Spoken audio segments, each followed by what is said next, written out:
તો વાત કરીએ વડોદરાની. વડોદરામાં મહાનગરપાલિકાના ફાયર વિભાગ સામે ગંભીર આક્ષેપો સામે આવ્યા છે. આરટીઆઈ હેઠળ પ્રાપ્ત થયેલા દસ્તાવેજોના આધારે ફાયર વિભાગમાં કરોડોની ખરીદીમાં ગેરરીતિ અને તત્કાલીન ચીફ ફાયર ઓફિસર વિદેશમાં હોવા છતાં તેમની સહીથી એનઓસી ઇસ્યુ કરાઈ હોવાનો દાવો કરવામાં આવ્યો છે. સમગ્ર મામલે ગાંધીનગર વિજિલન્સમાં ફરિયાદ પણ કરવામાં આવી છે. સુરતના આરટીઆઈ કાર્યકર મિથિલેશ યાદવે વડોદરા ફાયર વિભાગ દ્વારા ખરીદવામાં આવેલી અંદાજે 19 થી 20 કરોડની બ્રોન્ટો સ્કાયલિફ્ટ અંગે માહિતી મેળવી હતી. તેમના દાવા મુજબ પ્રી ઇન્સ્પેક્શન પ્રક્રિયામાં ગંભીર અનિયમિતતા સામે આવી છે. આક્ષેપ મુજબ નિયમો અનુસાર ગાડીનું pre inspection chief fire officer, technical અધિકારીઓ અને થર્ડ પાર્ટીની હાજરીમાં થવું જોઈએ, પરંતુ વડોદરા ફાયર વિભાગના કોઈ અધિકારી સ્થળ પર ગયા ન હોવા છતાં ઇન્સ્પેક્શન રિપોર્ટ તૈયાર કરવામાં આવ્યો હોવાનો દાવો કરવામાં આવ્યો છે. સૌથી ગંભીર આક્ષેપ એવો છે કે માર્ચ 2026 દરમિયાન તત્કાલીન chief fire officer Parth Brahmbhatt વિદેશ પ્રવાસે હતા, છતાં તેમના નામ અને સહીથી અંદાજે 23 ફાયર એનઓસી ઇસ્યુ કરવામાં આવી હોવાનું આરટીઆઈ દસ્તાવેજોના આધારે જણાવવામાં આવ્યું છે.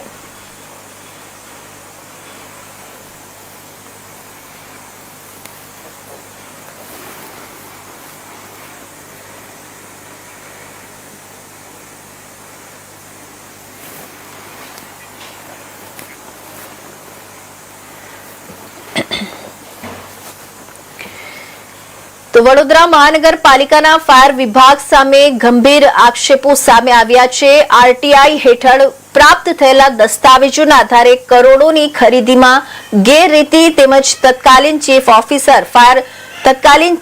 ફાયર ઓફિસર વિદેશમાં હોવા છતાં તેમની સહીથી ફાયર એનઓસી ઇસ્યુ કરાઈ હોવાનો દાવો કરવામાં આવ્યો છે.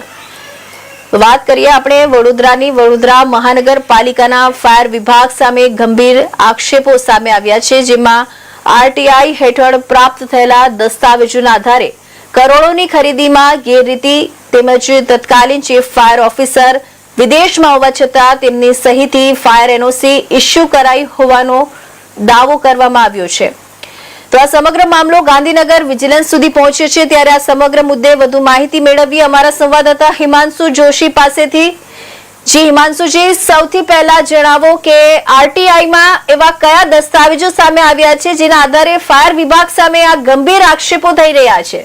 જી હિના, વડોદરાની અંદર ફાયર વિભાગમાં કરોડોના ભ્રષ્ટાચારના આક્ષેપ કરવામાં આવ્યા છે. સુરતના આરટીઆઈ કાર્યકર મિથિલેશ યાદવે વડોદરાના ફાયર વિભાગમાં આરટીઆઈ કરી હતી. આ આરટીઆઈ જે ફાયર વિભાગ દ્વારા ખરીદવામાં આવેલી અંદાજિત 20 કરોડની પોન્ટો સ્કાયલિફ્ટ અંગે માહિતી મેળવવા માટે કરવામાં આવી હતી.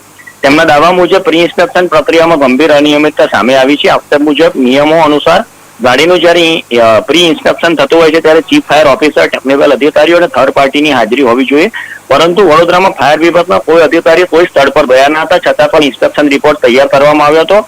આ ખૂબ જ ગંભીર બાબત છે, કેમ કે 20 કરોડની પોન્કો સ્કાયલાઇન વડોદરામાં ખરીદવામાં આવી હતી. જ્યારે આગ લાગતી હોય છે ત્યારે વધારે ઊંચાઈ પર જવા માટે આ જે પોન્કો સ્કાયલાઇન છે તે ખૂબ જ ઉપયોગી થતી હોય છે. આ ઉપરાંત ચીફ ફાયર ઓફિસર જે છે તે માર્ચ 2026 દરમિયાન ફિનલેન્ડના પ્રવાસે ગયા હતા. આ જે સ્કાયલાઇન છે તે ફિનલેન્ડમાંથી ખરીદવામાં આવી હતી, તો તેની ટ્રેનિંગ પર્પઝ અર્થે તે લોકો પોતે ચીફ ફાયર ઓફિસર જે છે પાર્થ બ્રહ્મભટ્ટ તે પોતે ત્યાં આગળ ફિનલેન્ડમાં ગયા હતા. પણ તે દરમિયાન આ કંપનીના તમામ પેમેન્ટો તેમના જાણ બહાર કરવામાં આવ્યા હોય અથવા તેમની ડુપ્લિકેટ સહીથી કરવામાં આવ્યા હોય તેવું સામે આવ્યું છે. અને આ ઉપરાંત જ્યારે તેઓ વિદેશમાં હતા ત્યારે 23 ફાયર એનઓસી જે આગ લાગતી હોય છે ને ત્યારે ફાયર વિભાગ તપાસ કરીને જે ફાયર એનઓસી આપતી હોય છે કંપનીને, તે બિલ્ડિંગને, તો કોઈ સ્કૂલને, તો કોઈ ઓર્ગેનાઇઝેશનને, તેવી ફાયર એનઓસી નું કૌભાંડ સામે આવ્યું છે. જી ના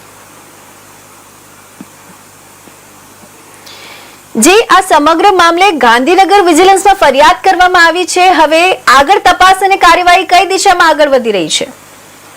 આ વિષયમાં જે વડોદરાના જે પૂર્વ જે ભાજપના કોર્પોરેટર હતા અને હાલમાં જે કોંગ્રેસના કોર્પોરેટર છે આશિષ જોશી દ્વારા લડત લડવામાં આવી હતી, અને તેમને અગાઉ પણ આ વિષયમાં કમિશનર અને વડોદરાના જે અધિકારીઓ છે તેમને જાણ કરી હતી. મીડિયામાં પણ આ વિશે અહેવાલો પ્રસિદ્ધ કરવામાં આવ્યા હતા, પણ તેમ છતાં બી જે ફાયર ઓફિસર છે, તે ફાયર વિભાગ છે, તેમના સામે કોઈ પણ જાતની કાર્યવાહી કરવામાં ના આવતા હવે તેઓએ જે ગાંધીનગર વિજિલન્સ વિભાગ છે ત્યાં આગળ લેખિતમાં ફરિયાદ કરી છે અને વડોદરાના પણ જે વિજિલન્સ વિભાગ છે તેમાં પણ ફરિયાદ દાખલ કરવામાં આવી છે.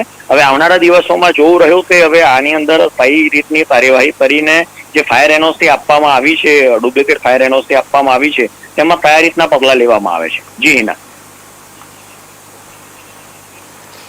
જી હિમાંશુજી, વડોદરા મનપા અથવા ફાયર વિભાગ તરફથી આ આક્ષેપોને લઈને કોઈ સત્તાવાર સ્પષ્ટતા અથવા પ્રતિક્રિયા આપવામાં આવી છે ખરી?